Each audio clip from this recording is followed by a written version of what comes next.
Not all of our minisodes need to be from listeners. In fact, places or lesser-known cases can sometimes take us to dark realms.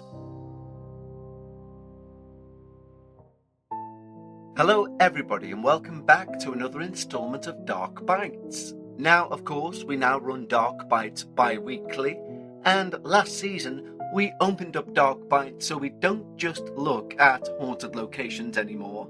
We take a look at the gamut of what could be perceived as anything to do with the dark paranormal. Be that, for example, banshees, be that myths, legends, or, as we will see for today and over the upcoming Dark Realms, people who are deeply involved in the dark paranormal community.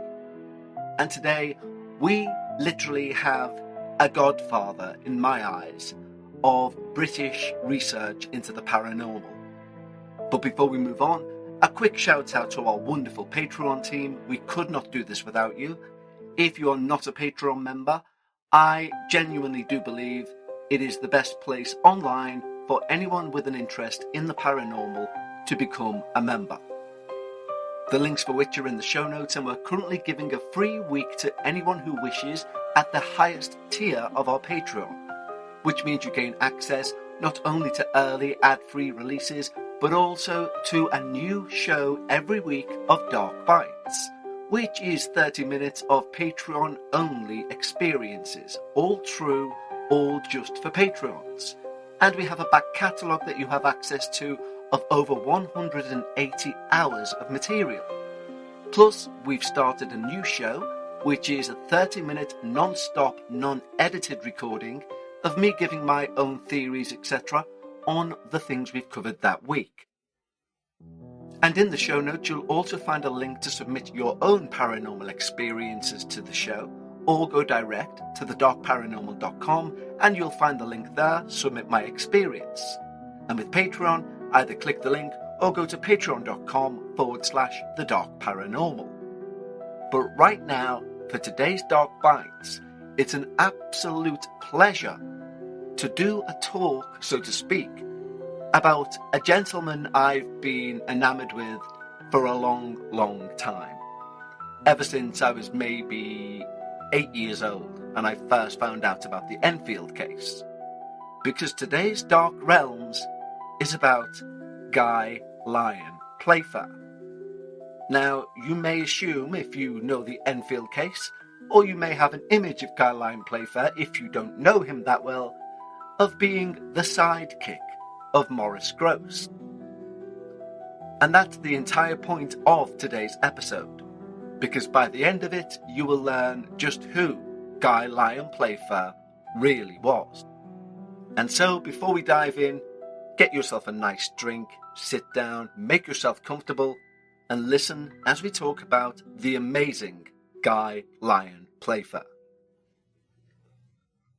Guy Lyon Playfair, born 1935, died 2018, is best known as one of the investigators for the famous Enfield poltergeist case in the late 1970s London. But before and beyond Enfield, Playfair led a fascinating career delving into the paranormal mysteries around the world. A Cambridge-educated journalist turned psychical researcher, Playfair spent the early 1970s in Brazil, which he called the most psychically oriented country on earth. And it was here that his skepticism gave way to conviction as he witnessed poltergeist phenomena firsthand. In 1973, for example, he investigated a poltergeist outbreak in Sao Paulo in an apartment, even capturing inexplicable rapping sounds on tape. He then joined the Society for Psychical Research that year, determined to study such phenomena with an open yet critical mind. Long before Enfield, Playfair's Brazilian adventures had already baptized him into the dramatic world of poltergeists. And today, we will look at two hauntings he investigated outside of Enfield, focusing on the Brazilian poltergeist experiences. And hopefully, as vividly as we can with the information we have. To prove that Guy Lyon Playfair is almost served an injustice by the general public by solely being associated to the one very famous case, that being Enfield. And we begin with a look at the Ipiranga poltergeist, Sao Paulo, 1973. In the early 70s, Brazil offered Playfair an ideal proving ground for the paranormal. One of the first major cases he investigated was the Ipiranga poltergeist of 73, named after the central Sao Paulo district where it occurred. At first, the family heard mysterious knocks and thuds in the walls and the floors, loud, insistent rapping sounds that seemed to come from an unknown knocker. Soon, the activity escalated into full-blown chaos that would test Playfair's skepticism. Playfair arrived on the scene alongside Brazilian colleague Suzuko Hashizume and others, ready with tape recorders and notepads. What they encountered was like something out of a horror movie. The investigators documented several dramatic phenomena, including thunderous knocking. Explosive bangs would erupt out of nowhere. The walls would shake, as would the floors. One night, as Playfair was drifting off to sleep in the house, a series of deafening bangs jolted him awake, as if an invisible sledgehammer were pounding the wooden floor. He managed to hit record just in time to capture 11 of those percussive blows on tape, each strike so forceful the entire room vibrated. There were objects thrown about. Unseen forces hurled furniture, household items, all without warning. Chairs would slide or topple over, and cushions would reportedly rise vertically and glide through the air. And then there were the spontaneous fires, a truly terrifying turn. Fires would break out inexplicably, anywhere around the home. Clothes, bedsheets, curtains. They would suddenly catch fire without any evident source of ignition. These occurrences were not only frequent, but followed the family wherever they fled. Desperate to escape that onslaught, they moved house to multiple new residences, and every time, the poltergeist doggedly followed them. This suggested the force was not tied to one location, but perhaps centered on a person, a common pattern in poltergeist cases known as the focal agent. Throughout the investigation, Playfair applied his journalistic eye and scientific caution. He noted how the phenomena often displayed an intelligence or responsiveness. In fact, 7 researchers who visited the family all agreed the event hinted at a guiding intelligence behind them. For instance, if the family discussed calling a priest or expert, the phenomena would surge as if in protest. Playfair even conducted control experiments, at one point producing some normal knocks on the wall himself, to compare with the recordings of the mysterious raps. Decades later, acoustic analysis would show the poltergeist raps he recorded had a distinct sound signature not found in ordinary knuckle knocks. This provided hard evidence that the anomalous noises, although an almost perfect mimicry, were actually very different in character from any human-made banging. By the time the Ipiranga poltergeist finally subsided, Playfair had collected hours of audio and numerous eyewitness accounts. He chronicled the case in his 1975 book, The Flying Cow, detailing how such Brazilian cases paralleled classic hauntings recorded elsewhere. But this case also steeled him for a much more bizarre case that was soon to cross his path, just outside Sao Paulo. An ordeal so dramatic, that locals came to believe it was not a mere haunting, but black magic itself was at play. So, let's take a look at this terrifying case, the Guarulhos poltergeist, a poltergeist as a weapon.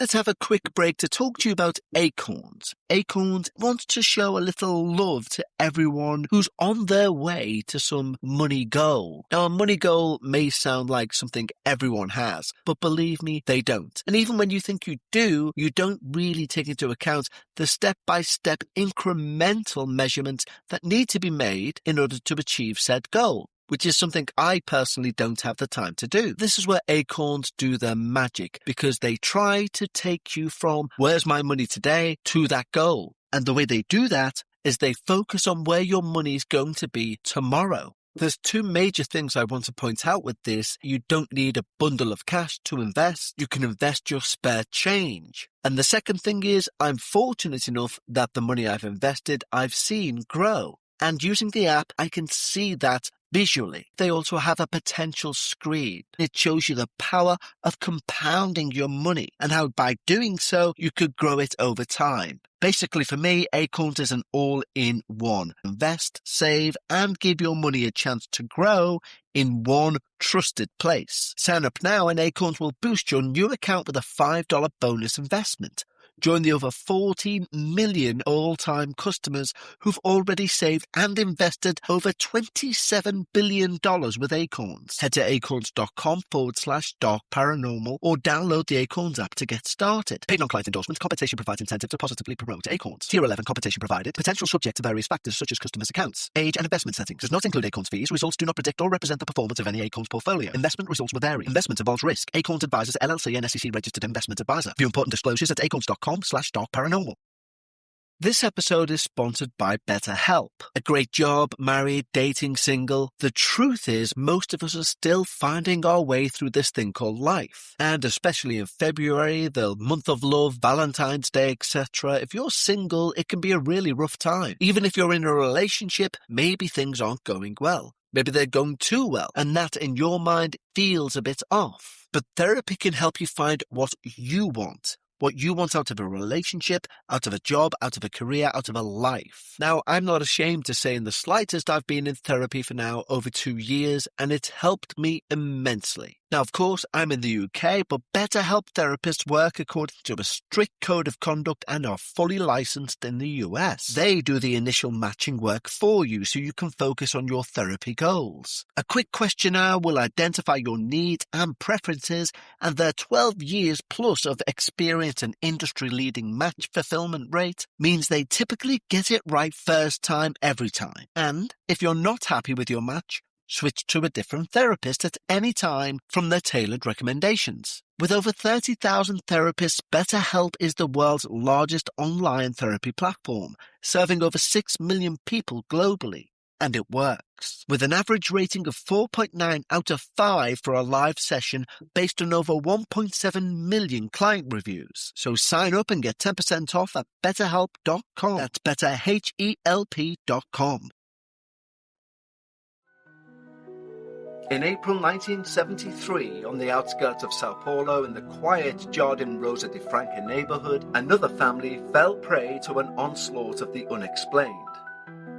This case would become known as one of Brazil's strangest ever recorded cases. The events began subtly, then escalated quickly into a frenzy of paranormal aggression, as if some unseen entity had one sole intention: to terrorize a young family. Playfair, alongside veteran researcher Hermani G. Andrade, were drawn to the case.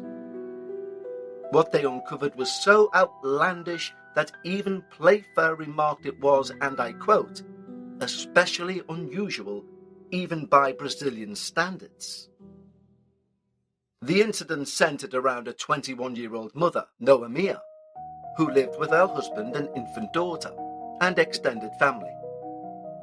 It all began one afternoon with a baffling act of vandalism. Noemia found the living room couch not moved or even upturned. but slashed to ribbons, as if clawed by a wild animal. Soon after, similar destruction spread through the house. Mattresses and chairs were found with similar long gashes. Fabric was torn open in front of eyewitnesses.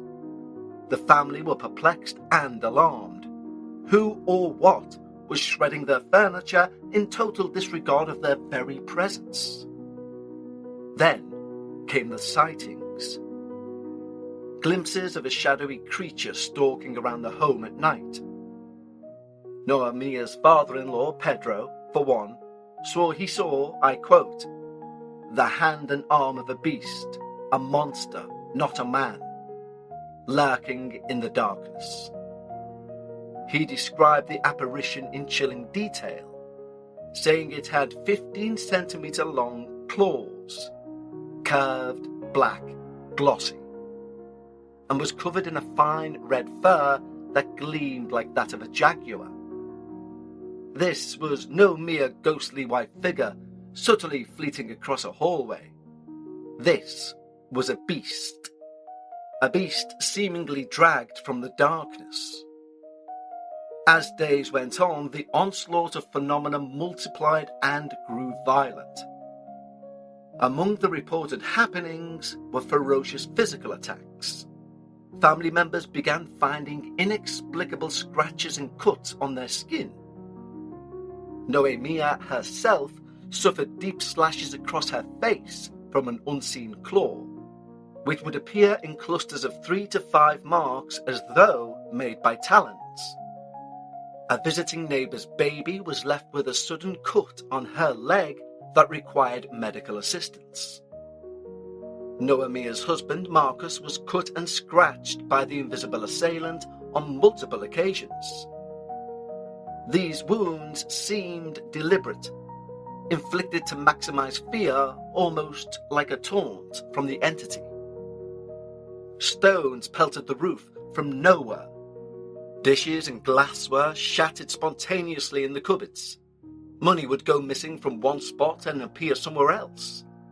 But perhaps most eerily, when the family tried to find solace in prayer, they would discover their Bibles had been sliced apart, always cut open precisely at Psalm 91, the same scripture they'd been reciting for protection, as if the entity was sending a mocking message. Interestingly, just as in the Ipiranga case, fires would ignite without cause. Small blazes would erupt in furniture, linens, even paperwork. "I'm always putting out fires," Marco lamented wearily. Little explosions would rock the house. Appliances would short-circuit, and pops like gunfire were heard as objects combusted or broke apart. This relentless torment drove Noemia and her relatives to seek help. At first, they invited neighbours to come and witness the incidents, lest anyone accuse them of imagining things or making things up.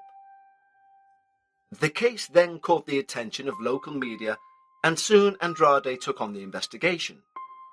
Playfair, busy at the time with the Ipiranga case, was briefed on the phenomena and was shown photographs of the wrecked furniture. Initially, he wondered if a wild animal, or someone's attempt to domesticate a wild animal, had been the culprit.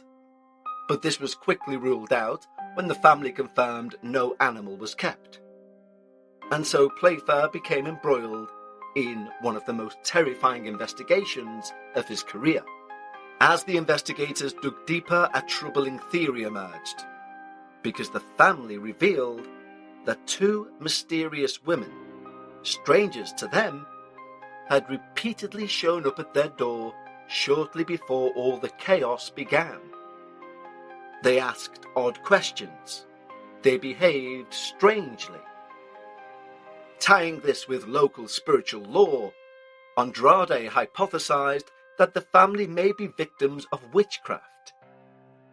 In Brazilian Umbanda and Spiritist traditions, sorcerers could conjure malevolent spirits known as umulans, shape-shifting entities deployed to harm enemies.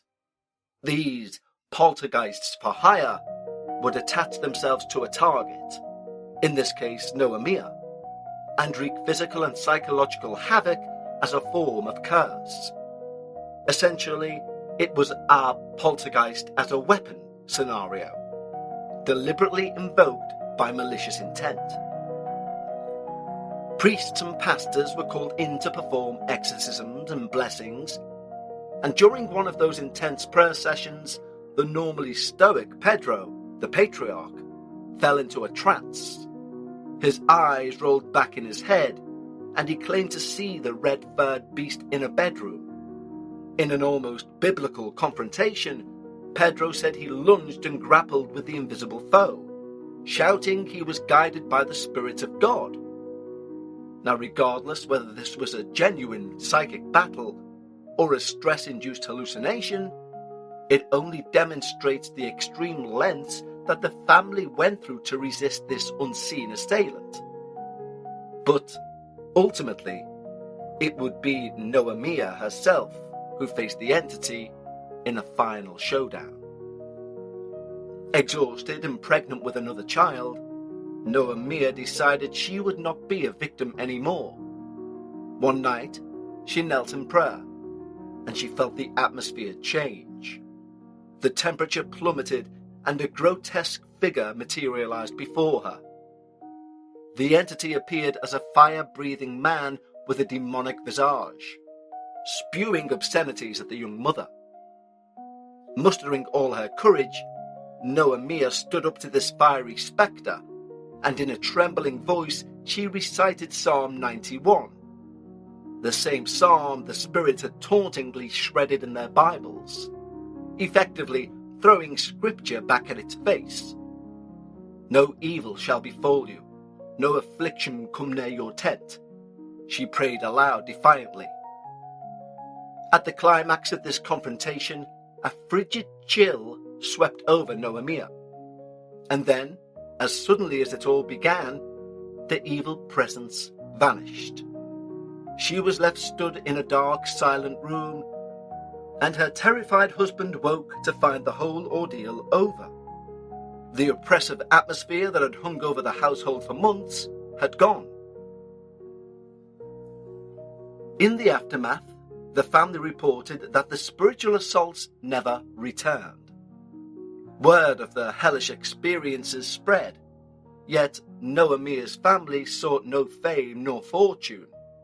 They refused to even publicize their last name. They wanted to heal in private. Investigators, however, continued to study the case for well over a decade, compiling a trove of evidence including audio recordings, photographs, and witness testimonies. In fact, the case drew such notoriety that it caught the eye of the CIA, which quietly monitored it as part of a Cold War-era program to understand and potentially weaponize psychic phenomena. The CIA's declassified 2003 files actually confirmed they were tracking the Brazilian poltergeist activity, though they offered no conclusions. For Playfair, being peripherally involved in the Guarulhos case whilst directly handling the Ipiranga case was an eye-opening experience. Here was a poltergeist seemingly engineered by human malice, a concept that blurred the lines between supernatural and superstition. Playfair would later articulate in his writings, poltergeists behave like mischievous independent entities, not necessarily ghosts of the dead, but perhaps some kind of unknown, unconscious or conscious force. In Brazil, he'd seen such forces act almost like angry spirits for hire, reacting intelligently to prayers and challenges.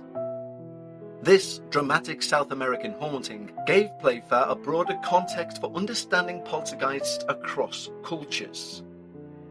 Long before the Enfield poltergeist made any headlines, Guy Lyon Playfair had already walked through the fire of paranormal investigation, literally, in the case of Brazil's flame-throwing poltergeists. Playfair's role in any retelling of the Enfield saga is often sidelined as almost a helping hand to the much more bombastic Maurice Grosse, as if Grosse was the weathered researcher and Playfair was almost on work experience. However, the complete opposite was true. Enfield was Maurice Grosse's first ever case. But by that point, Playfair had witnessed and documented true darkness for years. When Playfair did return to London, and then famously spent 180 sleepless nights investigating Enfield, he was surely prepared by his prior experiences. He knew what poltergeists were capable of, and was not easily fooled nor frightened. Enfield, with its levitating girls and gruff disembodied voices, became the most documented poltergeist case on record. But as we've seen, Enfield was but one chapter in a much, much longer story. After Enfield, Playfair would go on to explore other hauntings, to study telepathy in twins, and to write many books sharing his findings. Throughout, he remained both a storyteller and an investigator, keen to engage the public's imagination whilst also urging that claims need to be examined critically. In the end, Guy Lyon Playfair's journey reminds us that the line between skeptic and believer is probably crossed easiest by the force of evidence banging on one's floor in the dead of the night. And it's here we end our look at one of the most important figures in the paranormal, either in the UK or in the entire world. So I think we all owe a debt of gratitude to Guy Lyon Playfair for his inquisitiveness, his love of the topic, and arguably, without people like him, there would be no words you're hearing right now. So personally, a thank you to him from me, if he can hear me on the other side, of course, which we will all find out one day. But this day, I want to thank each and every one of you for joining me to hear about one of the most interesting people I believe we'll ever discuss on the show. And until next time, stay safe and take care.